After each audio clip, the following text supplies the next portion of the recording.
the thing is the American people, when the starvation happens, they aren't going to embrace the republic and the principles of the founding fathers and capitalism. They're going to say, oh, this didn't work. This is capitalism's fault. We need communism. Because that's what I hear all the time. The people, they're mad that they're not getting their stimmy checks and their free stuff. They blame the system. They blame the boomers. They blame everybody. But the solution is always more free stuff for me. And when the money runs out, let's say that the American people do rise up and do form an angry mob. And they go in and they just go ham. And they start killing and burning everybody. Okay, so the government's collapsed. What type of government do you think they're going to... The people who have been conditioned to demand welfare and to be taken care of and have been conditioned to blame capitalism for everything. You think they're going to restore America? Well, or you think they're going to turn it into like the Red Terror after the French Revolution, where everyone just kills each other, blaming each other until someone like Napoleon comes and restores order? Well, I'm going to be honest. It's not going to be pretty, but it will probably come back. It'll just take a while. And a lot of people going to die. I agree. A lot of people are going to die. Here's my plan. So I know you're doing the whole, like, you got your caches and you're going to make little groups in Michigan, and that's all good. So I use this analogy during World War II. You had, like, the Nazis took power in 1933. And then for about 5 years, the Jews were getting kind of screwed with. But then in 1937 or 38, I want to say it might be 38, was what's called the Night of Broken Glass. Now, the Night of Broken Glass is basically when the Jews realized they needed to go. It was like there were the Jews who left, they sold their stuff and got out of Germany, and they were able to keep most of their wealth. They had to sell whatever, but they were able to leave fairly easily. After the Night of Broken Glass, it was like, you got to get out now. And so a lot of people just left with nothing but the shirt on their back. They had to leave everything behind, but they were alive. And then after the Night of Broken Glass, that's when the Jews started getting rounded up. So then you had groups of Jews that were resisting. Now, they got killed. Like the Warsaw Ghetto is the most famous one, where they realized they were going to get killed. So they decided to, like, resist. They held out for like a month, but they were eventually all killed. And they didn't do anything. Like, they didn't, like, wound the German war machine. They just held out for a month and were killed, I guess, more slowly. But at the end, they died as men. They died a warrior's death, but that's really all they accomplished. And then, of course, the last group are the ones who just got in the oven.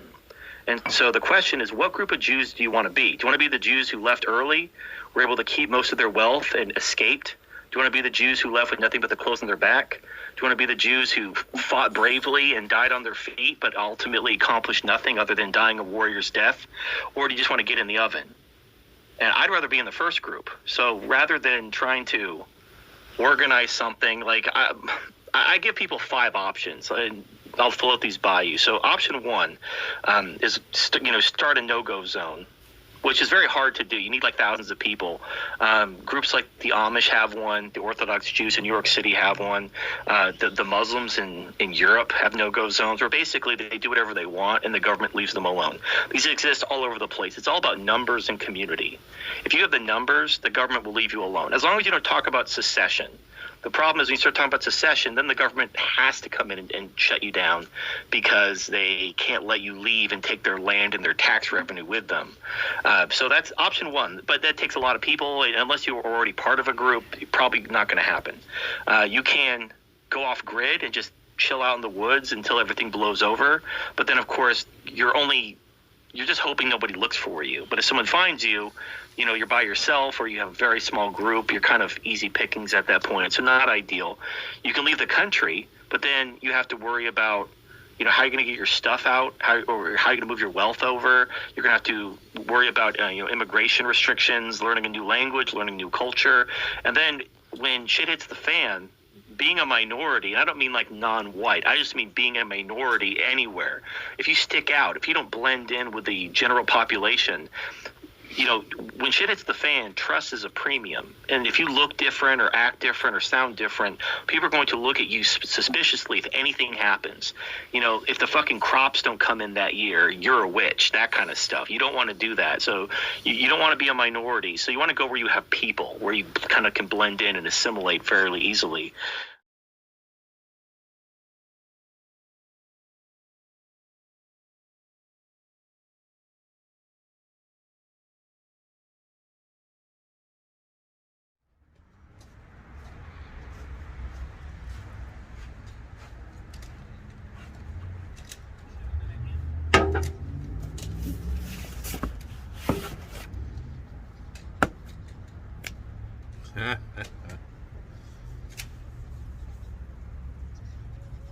So, cheers, guys. I just got home. Jack Daniels. So, I have been ordering stuff like crazy. I've been ordering stuff like crazy. I got an air compressor in the other day. That will be in an upcoming video. It's a Viair. I think it's a 300. We'll open that when I get the rear suspension for my Dodge. We've got airbags coming for towing heavier trailers. I ordered some MagTech shot shells. These are full brass instead of like high or low brass with the plastic or paper hull. They're just all brass. They take large pistol primers. There's videos all over YouTube. I'm gonna load them with black powder, probably like 90 grains, and then an equal volume equivalent of shot.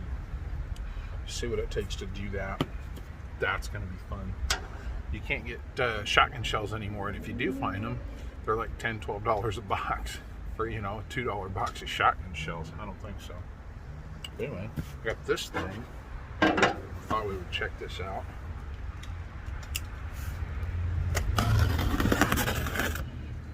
I'm gonna enlist the help of neighbor Tyler. He's already offered to help with it, and we're gonna tee this into the transmission cooler on the Dodge. And what this does,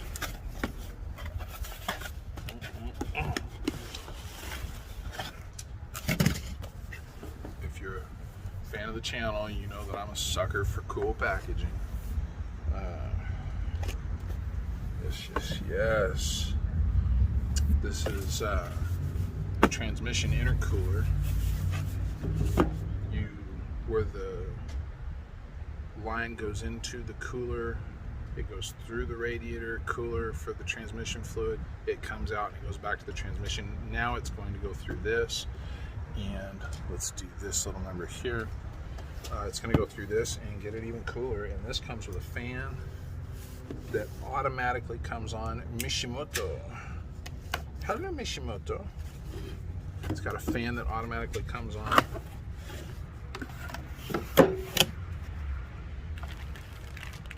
Oh, mountain harbor. Okay, okay. I get it now.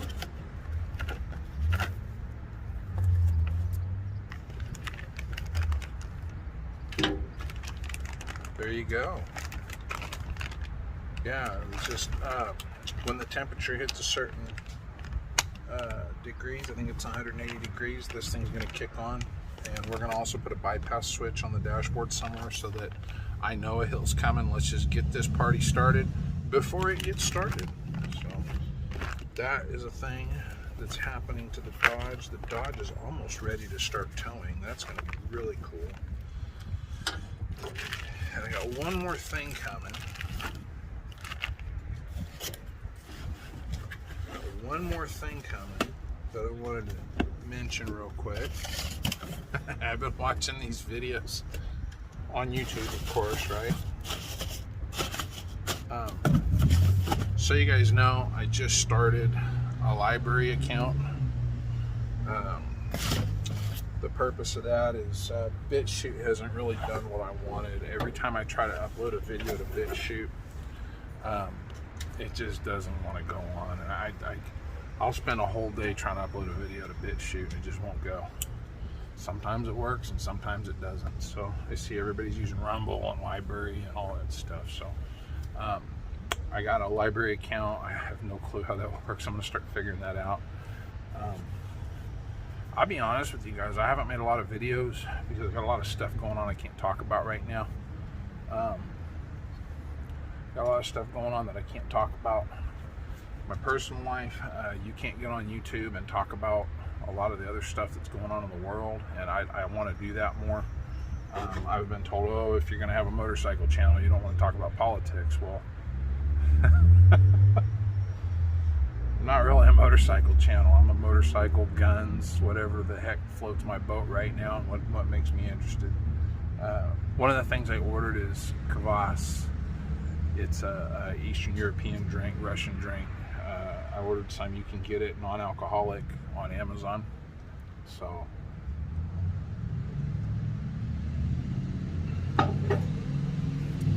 we'll be trying that. I'm hoping to wrangle the entire neighborhood into trying that on a video. I think that would be really cool. Neighborhood watch, try out kvass. It sounds interesting. I don't know that I'll say it sounds like it's a good idea, but we'll find out. And then, so yeah, that's all coming up. That's stuff I want to do. I'm off next week again. Finish the garage. Want to bring out a few more videos, especially the kvass one. Oh yeah. Been watching Life of Boris. If you haven't seen that channel, go check it out. He's got like 3 million subscribers or something. He gets tons of views. Dude's hilarious. And I've been thoroughly enjoying that. That's one of those things. I'll get on a kick watching something like that. I'll watch it for a week or two, and then I'll go back and visit it occasionally. But Life of Boris, it's the cheeky Breeki, my friends. I will see you next time. Dude's hilarious.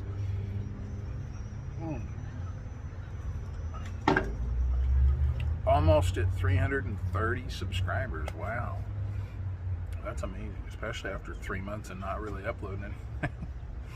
Latest one I saw on the notifications was Matt King, I believe. Saw you reading in Russian, dude. I think that's Atlas Shrugged. I can't get that to translate on Google Translate. I don't actually speak Russian. I'm gonna have to learn a couple phrases just for you, and not that old Boris ever watch any of this stuff, but just throw some stuff out there when we try the kvass. It sounds interesting. I can't wait to try that. Can't wait to get this on the truck. We're on the verge of getting the trailer. Heavy duty transmission cooler with electric fan. So, anyways, that's all stuff that's coming up. Thanks for watching, guys. And I'll see you next time.